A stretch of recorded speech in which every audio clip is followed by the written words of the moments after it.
ce Culture Mag. Si vous aimez le blues, eh bien vous êtes au bon endroit. Dans ce journal, nous allons vous faire entendre et suivre l'une des stars du blues. Il s'appelle Corey Harris. Écoutez-le. We'll see what my Lord have done. Well, here I stand. Well, here I stand with my folded arm. Here I stand. Corey Harris, c'est lui qui, dans la série des films de Martin Scorsese, est consacré à l'histoire du blues, évoquait les racines africaines de sa musique. Corey Harris est venu récemment en Israël pour donner des masterclass, parler du livre qu'il a consacré à Ali Farka Touré et puis jouer au Festival des musiques sacrées de Jérusalem. Le Culture Mag l'a suivi. Musique encore avec cette fois le jeune groupe Carter, tout africain. Ces Israéliens d'origine yéménite irakienne qui mixent le Moyen-Orient et les sons d'Afrique. Ils sont venus jouer pour nous en studio. Voilà pour le sommaire, merci. Nous partons maintenant suivre Corey Harris. Pour ceux qui ne connaissent pas le blues, eh bien c'est la grande figure incontournable du blues. Martin Scorsese l'a filmé pour la série Blues sortie en 2003. Avant de voir ce qu'il est venu faire en Israël, rappel de sa biographie, Daniel Campos avec Sandy Fortis.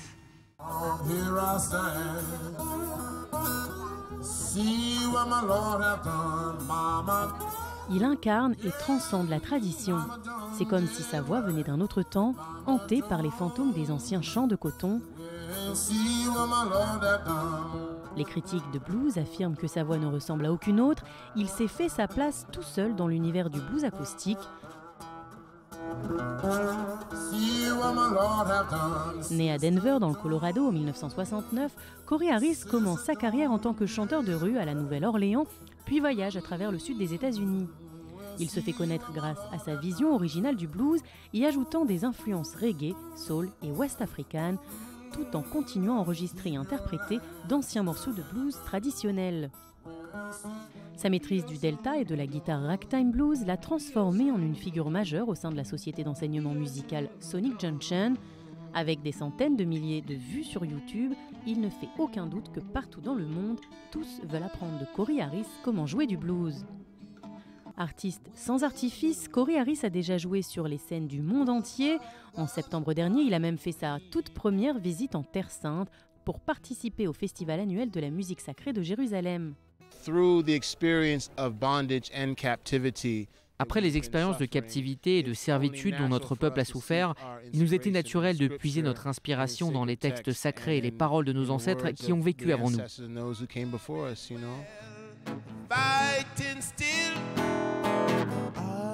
Covenant rested in a Zion, Saturn next to the conquering lion. So the scriptures say iron sharpen iron, yes. We have everything inside of us, you know, heaven and hell. On a de tout en nous, le paradis et l'enfer, le bon et le mauvais, la tension et la joie. Et c'est ça Jérusalem. C'est comme trouver toute l'humanité en un seul endroit.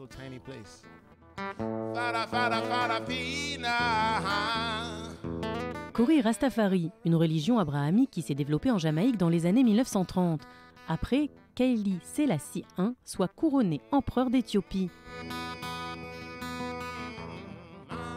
Il est venu 2 fois ici, une fois en tant que régent Rastafari en 1924 et à nouveau sur la route de son exil en Angleterre et à Bath. D'après la tradition, Haïli Sélassie I appartient à la lignée des monarques éthiopiens de la dynastie salomonique. Il descendrait ainsi de Ménélik I, fils du roi Salomon et de la reine de Saba. C'est à l'intérieur des murs de ces catacombes vieilles de plus de 3000 ans que le bluesman se reconnecte avec l'histoire pittoresque de Jérusalem.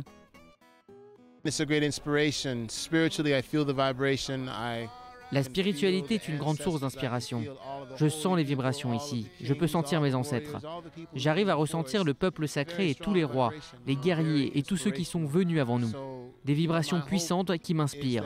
J'espère pouvoir revenir ici, en apprendre davantage et partager ma musique avec le monde.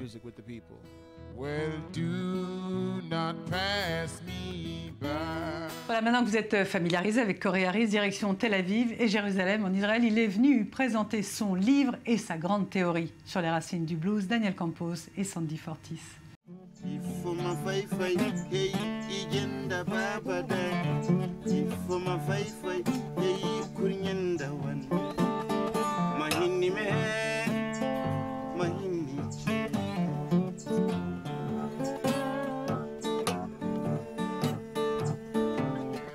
Quand on lui demandait où il avait appris à jouer du blues, le musicien Ali Farka Touré avait répondu de façon très culottée « Ma musique est bien plus ancienne que le blues ». Ce sont ces mots qui ont inspiré le bluesman Cory Harris à rester au plus près des racines du blues, l'Afrique. La culture africaine était vieille de plusieurs dizaines de milliers d'années avant même que la question de l'esclavage ne se pose. Le blues est en fait la culmination de toutes les expériences par lesquelles les Africains sont passés quand ils étaient en captivité, à travers l'histoire de Jim Crow et toutes les épreuves qu'on a traversées. La musique nous a aidés à nous exprimer et en fait, le blues n'est que la plus récente version d'un mouvement bien plus ancien. En 2003, Cory Harris apparaît dans la mini-série télévisée de la chaîne PBS, The Blues. C'est à travers ce documentaire qu'il découvre pour la première fois l'hospitalité du guitariste de légende Ali Farka Touré dans sa ville natale de Niafunké, au nord du Mali. La rencontre avec Ali se produit à la fin de l'épisode intitulé « Comme si on rentrait à la maison », réalisé par Martin Scorsese, épisode retraçant les racines du blues du Mississippi au delta du Mali. Les moments passés avec Ali ont encouragé Cory Harris à retourner au Mali et à enregistrer avec lui l'album Du Mississippi au Mali, sorti en 2003. Histoire, culture, racines, naissance et développement d'une nation, il y avait énormément à apprendre de cet homme généreux, connu pour son investissement aussi bien financier que physique, pour le développement et le progrès de son peuple. C'est un homme qui n'a pas seulement unifié le Mali, il avait aussi en tête ceux qui vivaient en dehors du Mali, du peuple noir aux États-Unis et dans les Caraïbes. Il réalisait que la musique que nous jouions n'était qu'une branche d'un genre dont les racines provenaient du même endroit que lui. Il ne s'agit pas seulement d'honorer un homme pour sa musique, mais aussi pour son concept, sa philosophie et la façon dont il traitait les gens. En 2006, Ali Farka Touré, âgé de 66 ans, succombe aux suites d'un cancer des os à l'hôpital de Bamako, capitale du Mali. Il laisse alors derrière lui 3 femmes et 11 enfants. Après sa mort, Cory Harris revient au Mali à 3 reprises, passant son temps à collecter des informations et à interviewer famille, amis et autres musiciens du groupe d'Ali.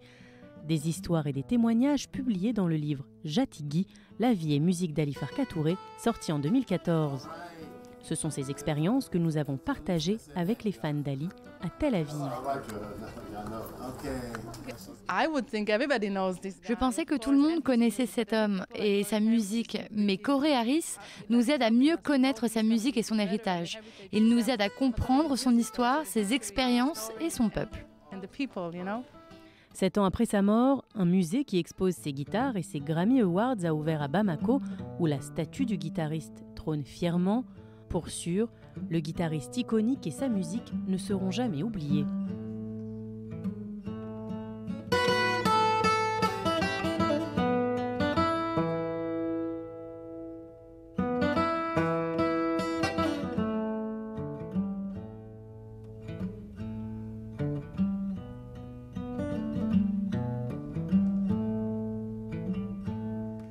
Allez, suivez-nous maintenant dans le studio musique. On poursuit notre quête de la musique africaine. On va vous faire découvrir un tout jeune groupe qui s'appelle Carter to Africa. Ils sont jeunes, ils sont drôles, ils sont très mignons. On y va. Et nous voilà dans le studio musique du Culture Mag. On a très envie de vous faire découvrir un tout jeune groupe qui s'appelle Carter to Africa. Ils sont mignons comme tout. Nous sommes avec Yakir Sasson et Eliasaf Bachari. Bonjour à vous deux. Eliasaf, vous jouez de l'oud. Yakir, vous jouez de la guitare électrique. Quand est-ce que vous avez eu envie de mixer l'Afrique avec le Moyen-Orient? Parce que vous êtes tout jeune quand même. Mes origines sont irakiennes et iraniennes. Et je suis yéménite. Et vous êtes yéménite. Alors, comment ça se passe? Je pose la question à tous les deux. Le mix entre l'Afrique et le Moyen-Orient. Je vois que vous avez un oud, je vois que vous avez une guitare électrique. Comment ça se passe, la fusion de ces deux sons? Je joue du saxophone, la guitare est mon deuxième instrument.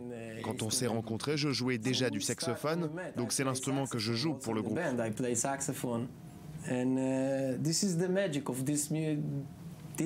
C'est la magie de ce mix.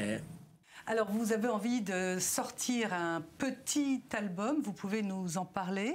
On est très excités à ce propos. Ça nous a pris beaucoup de temps. C'est notre premier album.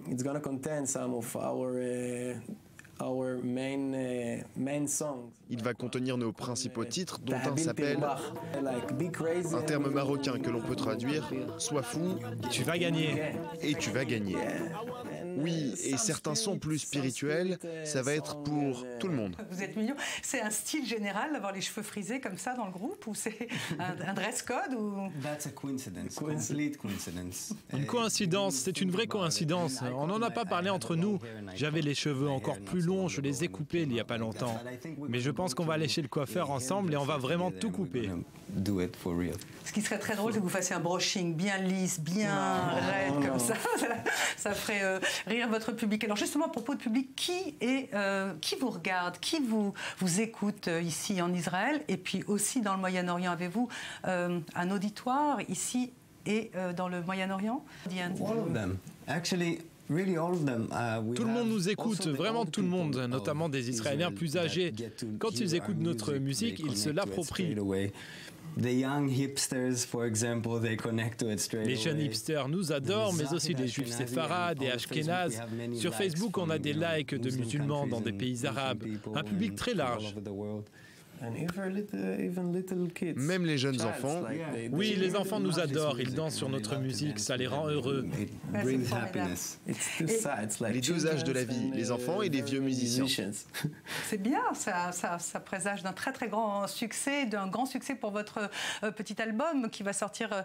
Juste une question, quelles sont les paroles de vos chansons? Vous parlez tout à l'heure de la chanson pour le Maroc, mais qu'est-ce que vous racontez dans vos chansons? Vous allez interpréter pour nous dans quelques minutes un titre pour le Culture Mag, mais dans l'album que vous allez sortir, le petit album, il y a d'autres chansons. De quoi parle-t-elle? Je vais vous le dire maintenant. Alors ce titre que l'on va vous jouer n'est pas dans le petit album, mais la chanson appelée The Layback. Ça, c'est ce que vous allez chanter pour nous tout à l'heure. Non, c'est bon, c'est bon. Donc la chanson appelée The Layback, c'est un terme musical.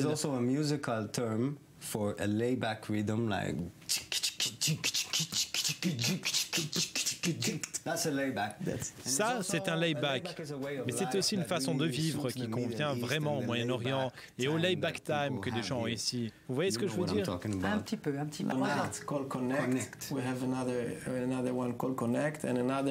On en a une chanson qui s'appelle Connect, une autre ballade qui s'appelle Gam Ki Eler et vient des psaumes bibliques. Les paroles sont en hébreu, en anglais ou en arabe ou en haut? Mixed. Mix. Il y a de l'hébreu, de l'anglais et même de l'arabe marocain. Parfait. Bon, écoutez, maintenant, il ne reste plus qu'à vous écouter. Donc, Laid Back, qu'on ne va pas retrouver sur l'album, mais que vous jouez pour nous en exclusivité dans le Culture Mag. C'est ça? Merci. Merci beaucoup. Merci. Merci. Namasté, c'est ça, vous êtes très indien, en fait, ça? Namasté. Okay, merci. Voilà, on va les écouter. On va d'ailleurs terminer avec ce groupe, Quarter to Africa, avec leur chanson qu'ils ont enregistrée pour nous, spécialement dans le studio musique du Culture Mag. Merci à vous deux. Merci. À demain, même heure.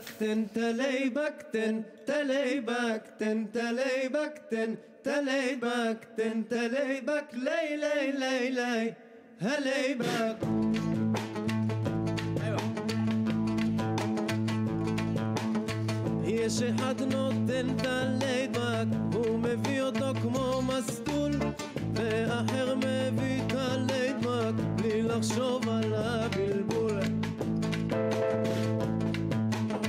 אתה מבין אצלי הלייבק, זה חלק מהעניין, הלייבק, ותמיד נהיה בוואן.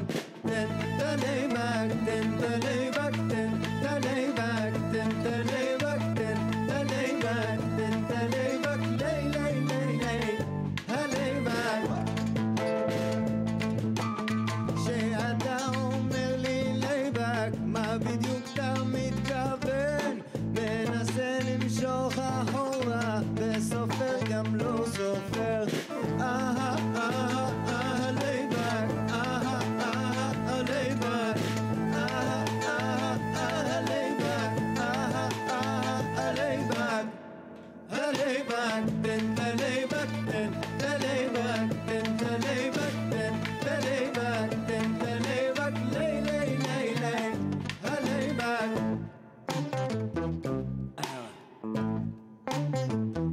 I-24 is bringing the layback. Feels good. We know you're feeling it by now.